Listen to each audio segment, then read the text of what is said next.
কেমন লাগলো সকালবেলার পাখির কিচিরমিচির আওয়াজ শুনতে? আমার তো বড্ড বেশি ভালো লেগেছে। এই জন্য অনেক দিন পরেই আমি মিউট রাখলাম আমার কথাটা, আর ন্যাচারাল যে সাউন্ড পাখির শব্দ সেটাই আপনাদের শোনানোর চেষ্টা করলাম। আসসালামু আলাইকুম, কেমন আছেন সবাই? আশা করছি ভালো আছেন। Welcome to my channel Shashi's basket.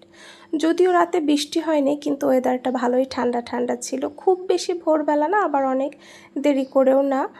6:30 7টার দিকে হবে। তো আমি বারান্দায় গেলাম, দেখলাম গতকালকের জামা কাপড় ছিল সেগুলো শুকিয়ে গেছে, সেগুলো একটু নিয়ে আসলাম, ঘরে তুলে নিয়ে আসে ভাঁজ করছিলাম। তো খুব ভালো লাগছিল আসলে, এত সুন্দর ঠান্ডা ঠান্ডা লাগতেছিল। আমি কিছুক্ষণ হাঁটাহাঁটি করে কাজগুলো করতেছিলাম। তো ভাবলাম তখন থেকে আমি ভিডিওটা শুরু করি। আসলে প্রথমেই আমি ভিডিও শুরু করি নাই, এমনি বারান্দায় গিয়েছি ওই যে কদম ফুল গাছ ওটা দেখতে। তো দেখার পর এত ভালো লাগলো, ভাবলাম ঠিক আছে একটু ভিডিও শ্যুট করি।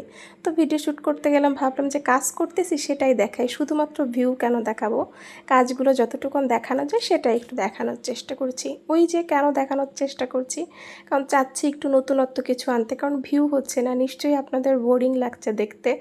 কিভাবে ভালো লাগবে সেটাই আমি আসলে চেষ্টা করছি, যে আমারও যাতে ভালো লাগে যেগুলো দেখতে, সেভাবে একটু চেষ্টা করছি। আমি নতুন, অবশ্যই আমার ভালো হবে না, অনেকেই হাসাহাসি করবেন, হাসেন, তাতে কিছু করার নেই। কিছু না করার থেকে কিছু করা ভালো। যাই হোক, তো আজকে আমি সকালে আবার পরোটা করে নিচ্ছি। কী খাবো, একটু ঝাল ঝাল খেতে ইচ্ছা করছিল। তো গতকাল আমি ভিডিওতে কার যেন দেখেছিলাম একটা ছবি, যে পরোটা দিয়ে ডিম ভাজি। তো অনেক দিন পরোটা দিয়ে ডিম ভাজি খাওয়া হয় না, ডিম পোস্ট খাওয়া হয়েছে, ডিম ভাজি খাওয়া নেই। তো আমি পরোটা দিয়ে ডিম ভাজি খাবো। তো পরোটা সবসময় আমি নতুন নতুনই বানানো শিখেছি। তো পরোটা আমি সবসময় 4 কোনা চেটা করি। তো আজকে মনে হলো একটু 3 কোনা চেতে ট্রাই করি। তো আম্মু আমাকে দুটোই শিখাই দিছিল, বাট আমার মনে নেই আম্মু কীভাবে করেছিল। তো এটা আমি কোথাও একটা দেখেছিলাম, তো ওটা ভাবলাম দেখি এভাবে করি, দেখলাম ভালোই 3 কোনা হইলো। আর সাথে দেখলাম গতকালকের যে আলুর দম রান্না করেছিল সেটা অনেকটাই আছে, সেটা আমি একটু নিয়ে নিলাম আর কফি করে নিলাম। পরে ছাদে গেলাম যে দেখে আসি ফুল গাছের কী অবস্থা। এই যে দেখেন অপরাজিতা, মাশাআল্লাহ, মানে খুব সুন্দরভাবে আসলে সাইজ হয়ে আছে এই অপরাজিতা গাছটা। আর সাথে ফুলগুলো ফোটে সবুজের মাঝে নীল, খুবই সুন্দর লাগে। টাইম ফুল, পর্তুলিকা, টাইম ফুল আর পর্তুলিকা তো একই, কুঞ্জলতা এগুলো ফুটেছে দেখলাম। আর আকাশে হালকা রোদ হালকা মেঘ এরকম ছিল। তো ঘরে চলে আসছি, অনেকক্ষণ কী যেন করলাম, পরে দেখি যে একদম ঝলমলা রোদ উঠে গেছে, আবার মেঘ নেই আকাশে। পরে একটু নারিকেল আম্মু করে রেখেছিল, সেটা আমি একটু নারিকেল মুড়ি খেয়ে নিলাম।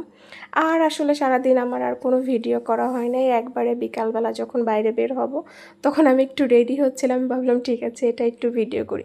রেডি হওয়া বলতে কি, আমি নর্মালি যখন বাইরে যাই আমি একটু আইলাইনার কিংবা মাস্কারা তো দেবই, আইলাইনার দেই না, কাজল বা আইলাইনার যে কোনো একটা মাঝে মধ্যে দেই, বাট মাস্কারা দেবই, একটু ব্লাশ অন, একটু লিপস্টিক, এটা আমার মাস্ট বি দেয়াই থাকে। তো এই তো আমি রেডি হয়ে গিয়েছি, চুল খোলা রাখবো না, চুল আমার বেঁধে ফেলতেই হবে, কারণ হেঁটে যাব, ঘেমে একদম অস্থির। এই যে আমি বের হয়ে যাচ্ছি, আরও আসলে কোনো ভিডিও করা নেই, এই অবধিই শেষ আছে।